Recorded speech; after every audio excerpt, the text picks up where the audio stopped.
Bienvenidos a Invenciones de la Colombianidad, un podcast en el que vamos a hablar sobre nueva música colombiana y su relación con la colombianidad.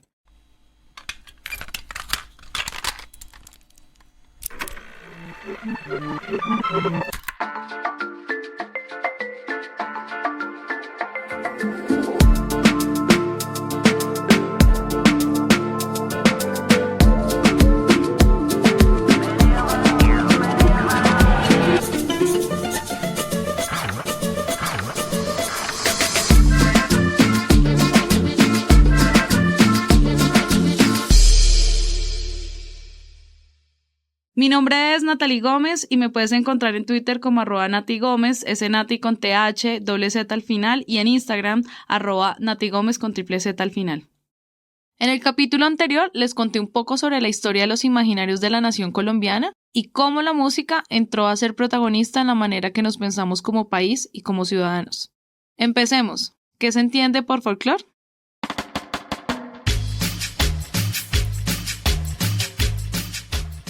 Este concepto viene de William John Thoms de 1846 y se ha ido transformando en una disciplina durante el siglo XVIII, dentro de cuyas funciones centrales podían destacarse las de capturar, guardar, exponer y estudiar el pasado, entre comillas estático, entre comillas auténtico y entre comillas puro de alguno de los sectores de las sociedades occidentales como respuestas a los avances de la modernidad. Dentro del folclore se ha considerado que su objeto de investigación debe ser pensado como algo inamovible y autóctono que sobrevive en la actualidad a pesar de los rasgos, entre comillas, contaminación que traen consigo los avances tecnológicos y los contactos sociales. Aún así, conservan sus marcas distintivas frente a otro tipo de músicas. No obstante, esta categoría tiende a tener fines nacionalistas, debido a que este saber experto sobre ciertos grupos poblacionales, manifestaciones sonoras y zonas geográficas contribuyen a la intensificación de las diferencias latentes como por ejemplo, la urbe versus lo rural, lo primigenio versus lo posterior y lo tradicional versus la modernidad. A esto se le suma esa mirada romántica con la que se tiende a ver las expresiones musicales. Si pensáramos por qué hay un interés en el país por tener folclore, el antropólogo Julio Arias habla que el estudio de costumbres populares marcó el inicio de una forma particular de ordenar y explicar las diferencias en medio de la figura del pueblo. Específicamente, implicó un punto importante en el surgimiento de lo popular, que pensado desde la diferencia dentro de un pueblo nacional fue un antecedente del folclore como un saber propio. Y es a través de esos estudios que se remarcó la línea entre élite y pueblo que correspondía a las manifestaciones entre comillas vulgares.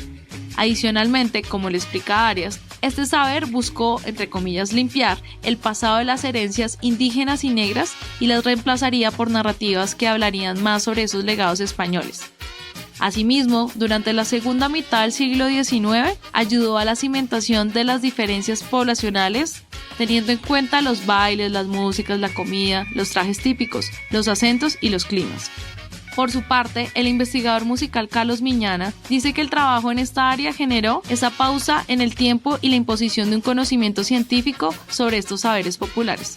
Es decir, en el folclore, en ese pasado idealizado, embalsamado y consagrado por la autoridad folclorista, está la identidad nacional. La cultura popular tradicional se, entre comillas, cosifica, se objetualiza en el museo o en el libro. La identidad está, entre comillas, la cumbia, pero no es cualquier cumbia, sino esa cumbia que cumple las condiciones y requisitos fijados por los folcloristas. Y cómo no, si es posible rastrearlo en los compendios generales que surgen en los 50s, en los cuales se divide por regiones, describen los instrumentos típicos, las danzas, la gastronomía, el relieve, la flora y la fauna, los tipos de clima, la vestimenta, los géneros musicales representativos, las fiestas, los festivales, entre otros elementos que cooperan en ese mantenimiento de esa tradición, que a su vez hará parte del imaginario de la cultura colombiana, entre comillas, que suena así. Un ejemplo de esto son los contenidos del Compendio General del Folclore Colombiano de Guillermo Abadía Morales.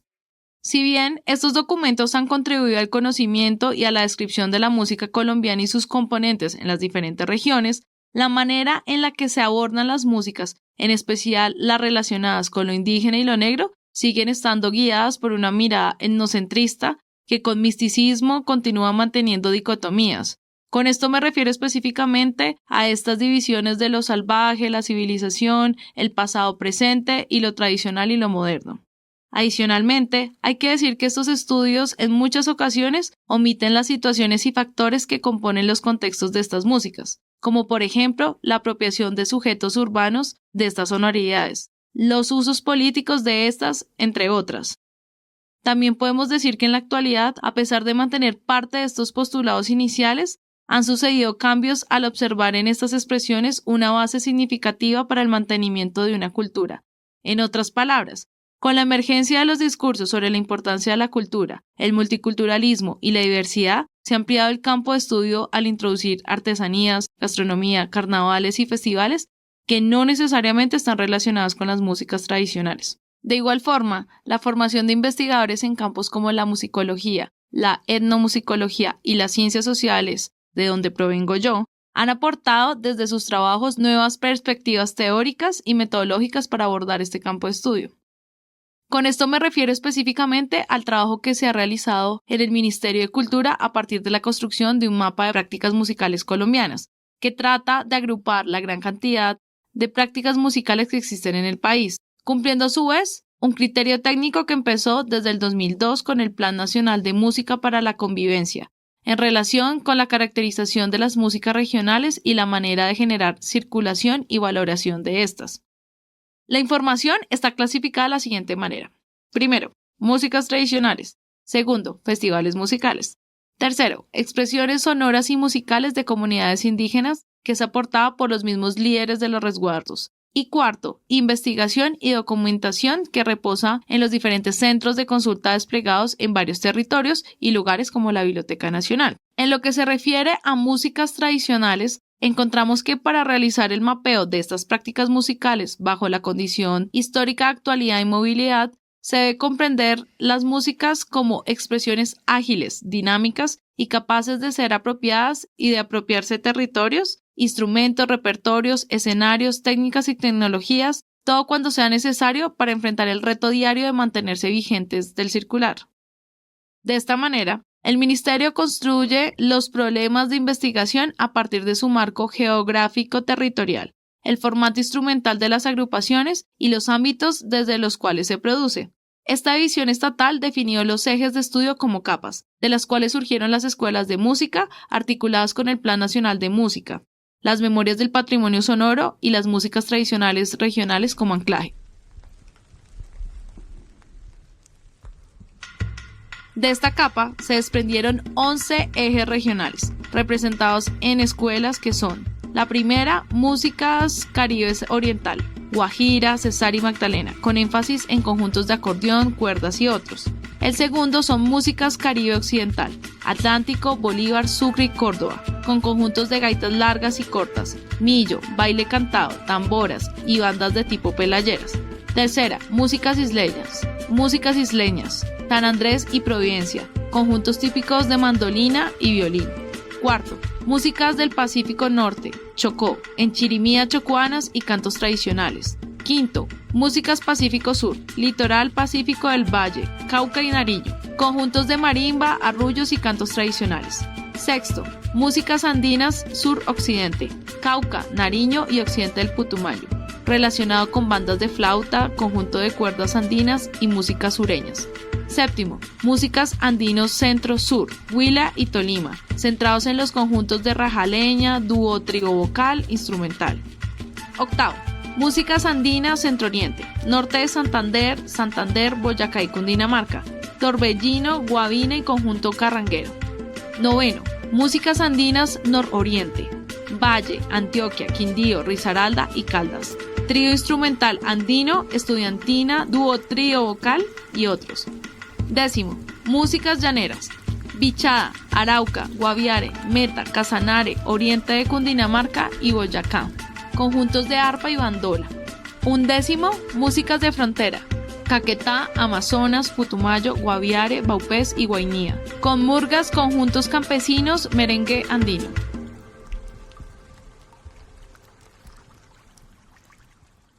Lo que se ha de anotar aquí es que a pesar de que esta clasificación es clara, cierra la posibilidad de ver otro orden de ideas que podría surgir. Es decir, se evidencia una oclusión de esta cartografía con las prácticas musicales, porque a simple vista podría decirse que estas son fijas, que no han cambiado en el transcurso de los años y que no ha existido ninguna comunicación entre estas. Con esto me refiero a un ejemplo en concreto. La marimba de Chonta, localizada en el Pacífico Sur, de población negra, también es el instrumento utilizado por los indígenas Agua en el Nariño, lo cual haría difícil una única ubicación de este instrumento en el mapa. En otras palabras, ¿cómo podría leerse este tipo de cruces en estos mapas si las músicas indígenas han sido clasificadas aparte? Otras reflexiones que surgen con estas imágenes son la ausencia de las expresiones sonoras colombianas. Por ejemplo, la raspa, la carrilera en la zona andina, o la poca información registrada para los departamentos del Caquetá, Amazonas, Putumayo, Guaviare, Vaupés y Guainía. Tal vez esto corresponde a la bajada densidad poblacional, la debilidad y la ausencia institucional, la falta de vías de comunicación o la dificultad y los costos para llegar a estos territorios. Lo anterior habla también de cómo se ha construido el país y la relevancia de ciertas regiones sobre otras.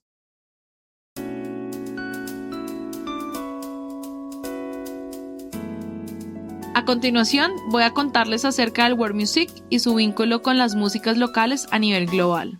Frente a la presencia de las majors, es decir, estas casas discográficas como Universal o EMI, como entes dominantes de la industria musical, y la existencia de grabaciones no tan comerciales dado su carácter étnico, a finales de los 80 se impuso una búsqueda de soluciones para incrementar las ventas y crear espacios de difusión y presentación para estos artistas. La etnomusicóloga Ana María Ochoa comenta que a partir de un encuentro en Gran Bretaña de un grupo de productores, promotores de conciertos y músicos, pensaron las dificultades que tenían las músicas de corte étnico, folclórico y tradicional dentro de las dinámicas del mercado musical en Estados Unidos y Europa. Desde ese momento surge la etiqueta del world music, con la que se buscó crear un proyecto clasificatorio vinculado a una estrategia comercial que permita mediar la relación entre productores y consumidores. Entonces, al existir un interés por ahondar en las músicas locales, los artistas comerciales incluyeron experimentos o participaciones de músicos tradicionales en sus propuestas como parte de una estrategia llamativa. A esto hay que sumarle que gracias a los cambios políticos y sociales vinculados a los grupos étnicos y con la llegada de multiculturalismo, esta naciente industria encontró un terreno próspero para instalarse en el mercado musical y así generar otra manera de valorar, mercadear y significar músicas locales que no habían sido tan visibles, especialmente músicas provenientes de África, Asia y Latinoamérica. Y es que es a través de estas mediaciones del world music que se evidencian las asimetrías, las tensiones y ambigüedades entre los relatos de lo auténtico y lo alterno. En este contexto, Peter Gabriel, reconocido músico y productor inglés, centró sus intereses en esta sección de la industria musical, por lo cual en 1982 lanza la primera edición del WOMAD, World of Music, Arts and Dance, un festival dedicado a la exposición de música, danza y artesanías de diferentes partes del mundo. Mientras tanto, en 1987, en Austin, Texas, Estados Unidos, la empresa South by Southwest dio origen a un festival y a una rueda de negocios importante para la industria musical en la actualidad. Posterior al lanzamiento de estos festivales, surgieron las primeras casas disqueras de world music. Tal vez ustedes han escuchado Luaka Boob de 1988 de David Byrne, Real World de 1989 de Peter Gabriel o Putumayo Records, que nació en 1993. Recordemos que el disco de La Candela Viva, de nuestra compositora y música tradicional Totó Mamposina, fue grabado en 1993 por la casa disquera de Peter Gabriel. Con esta producción se dio el ingreso oficialmente de la música de esta colombiana al mercado del world music, obteniendo no solo la fama internacional, sino también su reconocimiento en Colombia. La siguiente en la lista colombiana sería la cantadora de bullerengue Petrona Martínez, quien grabó la producción Le Bullerengue en 1998 con el sello discográfico francés Okora.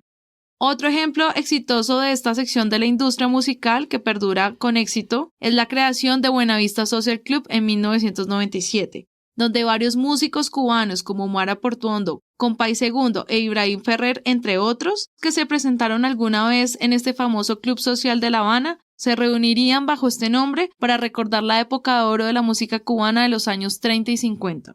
Entrados los 90, nace en 1994 el WOMEX, el festival y rueda de negocios de músicas del mundo por excelencia que se realiza anualmente hasta hoy en diferentes ciudades de Europa. Varias agrupaciones colombianas y de la nueva música colombiana han participado en este evento, como por ejemplo Chucky Town en el 2009 y Herencia de Timbiquí en el 2014. A pesar del éxito en ventas de los CDs que se han producido bajo esta etiqueta y del reconocimiento y valoración que hayan podido tener los músicos, entre comillas, del tercer mundo, el discurso del world music se muestra como una relación de mutuo beneficio. No obstante, como habla Stokes, las prácticas básicas de la industria de la música aseguran que el intercambio entre el norte y el sur permanezcan profundamente asimétrico.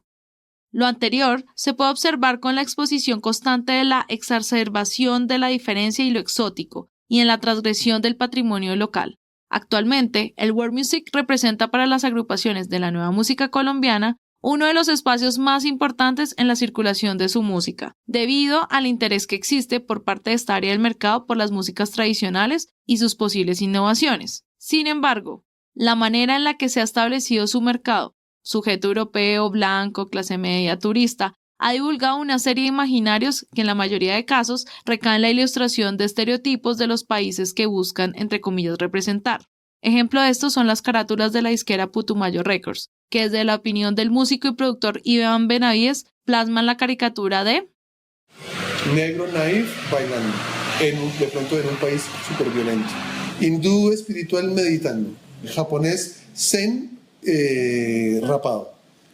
Todo en la carátula así, latinoamericano con maracas y bombachos. Y muchas veces los mismos grupos, para entrar en el mercado, se disfrazan de sí mismos, de hecho se disfrazan de la caricatura de lo que espera el consumidor, que es la perversión de la industria, que es, o sea, el turista está buscando que yo sea exótico, yo me autoexotizo para venderme. Llegados a este punto, es conveniente analizar qué otros elementos, aparte del world music, influyeron en el nacimiento de la nueva música colombiana. Y con esto me refiero al multiculturalismo y a la Constitución Política de 1991 y las nuevas identidades. Desde los años 70 se ha venido gestando una diferencia positiva basada en una preocupación por los grupos étnicos y su relación con los demás.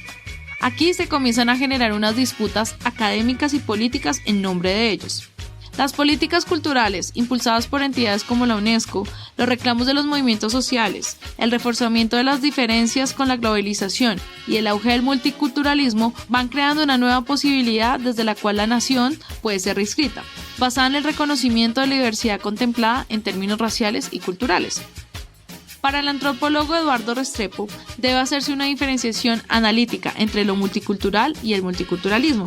El primero se refiere a un hecho social concreto que funciona también como adjetivo para dar cuenta de las características de las sociedades que han sido históricamente diferentes, mientras el segundo, o sea, el multiculturalismo, comprende una serie de expresiones políticas y jurídicas que se despliegan en el plano del derecho en aras de apuntalar o no determinadas articulaciones de la multiculturalidad. Entonces, teniendo en cuenta lo anterior, la Constitución de 1991 en Colombia refleja ese marco jurídico del multiculturalismo en Colombia. De igual modo, hay que tener en cuenta que el multiculturalismo opera y se articula de diferentes maneras, por lo que no se puede establecer un solo tipo. Hay uno de tipo conservador, otro liberal, corporativo, entre otros, tal cual como lo explica el teórico social jamaiquino Stuart Hall. Ejemplo de esto del que les estoy hablando es lo que ha venido sucediendo 3 décadas atrás, en las que se ha fortalecido un multiculturalismo como un hecho social global, que responde a un régimen de verdad particular que imagina la diferencia cultural de una manera muy particular. En otros términos, ese otro étnico. En el caso colombiano, el país no fue ajeno a la influencia multiculturalista, por lo cual se adoptó en la Constitución de 1991, a diferencia de la de 1886, el imaginario que ya no estaba en el mestizaje, sino en la diversidad. De este contexto nace la Ley 70, dirigida a las comunidades negras en 1993, y la Ley General de Cultura, con la que se crea el Ministerio de Cultura en 1997. Esto a su vez definió y resignificó las identidades culturales dentro de este marco desde la institucionalidad. dando como resultado diferentes procesos de etnización y la influencia de circunstancias sociales que marcaron los modos en que los habitantes de lugares específicos se preguntaran por un nosotros entre comillas y por su identidad. Sin embargo, como lo explica la historiadora y politóloga Ingrid Bolívar, la diferenciación entre cultura y política o entre identidades y Estado oculta que la dominación política funciona precisamente naturalizando a través de la diferencia cultural identidades o formas de ser que han sido labradas en la interacción jerarquizada. La identidad es comúnmente pensada en la línea de características comunes, estáticas y naturales que moldean a los sujetos. Sin embargo, con la llegada a la modernidad se ha puesto en tela de juicio dichas nociones que han sido replanteadas por autores como Hall, que observa que la fragmentación de la identidad por otras variables como raza, género, clase, sexualidad, etnicidad y nacionalidad, y que además funciona como un punto de sutura, que está compuesto, por un lado, por los discursos y las prácticas que intentan interpelarnos, hablarnos o ponernos en nuestro lugar como sujetos sociales de discursos particulares, y por otro, los procesos que producen subjetividades que nos contribuyen como sujetos susceptibles de decirse. En el plano de las identidades nacionales, Hall argumenta que no son elementos con los cuales nacemos, sino que son formadas, transformadas dentro de y en relación con la representación. Los sujetos que hacen parte de la nación participan en esta idea que se apoya en los significados producidos por el sistema de representación cultural que se edifica en la estereotipificación, como práctica representacional por medio de la cual se naturaliza, se reduce y se esencializa la diferencia. Sumado a lo anterior, la diversidad promulgada por la Carta Política, aparte de reconocer la pluralidad que hay en el país, genera un nuevo régimen de representación centrado en la etnodiversidad, que en palabras del etnomusicólogo Michael Berenbaum, tiene sus gérmenes en la idea de la variedad regional como parte del nacionalismo cultural en Colombia. En él, las denominadas culturas regionales se definen en mayor medida racialmente y entran a ser parte de la oferta cultural junto a las identidades nacionales y regionales. Esto sucede también porque, como lo explica Restrepo, hay una influencia del modelo neoliberal, basado en la relación Estado y población civil, en la que se crean y se entregan una serie de responsabilidades específicas a ciertos grupos sociales locales y diversos que han sido reconocidos bajo las lógicas de las políticas culturales ancladas en el multiculturalismo. Entonces, lo que se observa aquí es que la identidad funciona como un recipiente que es vertido de una serie de contenidos que generan tensiones y disputas por sus significados y usos, tal como lo afirma Bolívar. Solo cuando somos interrogados por nuestras identidades empezamos a atar y dotar de sentido y de unidad una serie de prácticas que permanentemente pueden estar investidas de otros significados.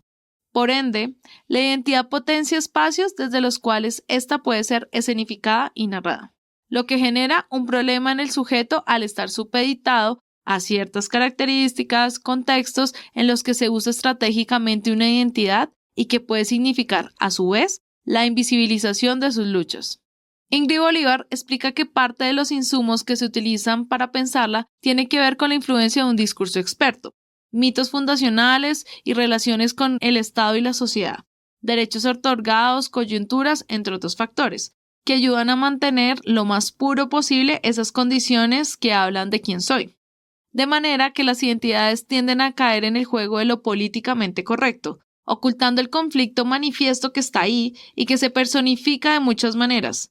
Entre esas, el racismo biológico y cultural, que contribuye a la formación de taxonomías, estereotipos y clasificaciones que remiten el comportamiento de los grupos humanos a sus procedencias culturales o regionales, y con ello esconden o simplemente subestiman la pregunta por la forma como está estructurada y jerarquizada la interacción social.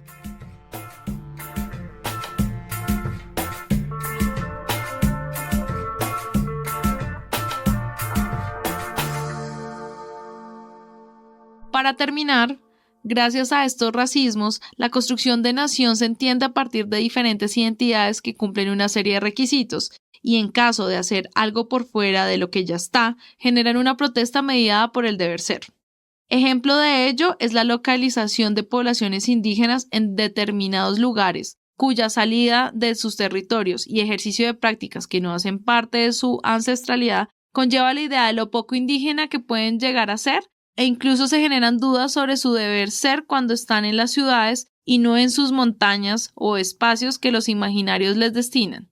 En otras palabras, aparece la idea de que están fuera de lugar, entre comillas.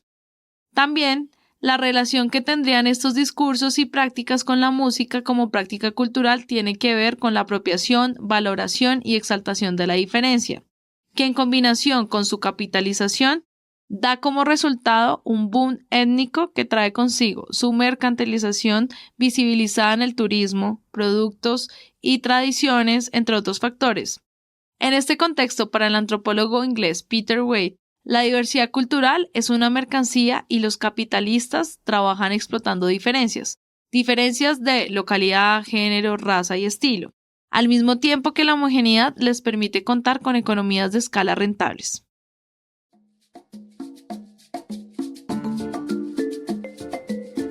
Hasta aquí el segundo episodio de este podcast dedicado a la nueva música colombiana y la colombianidad. Espero que les haya dado mucho que pensar y preguntarse.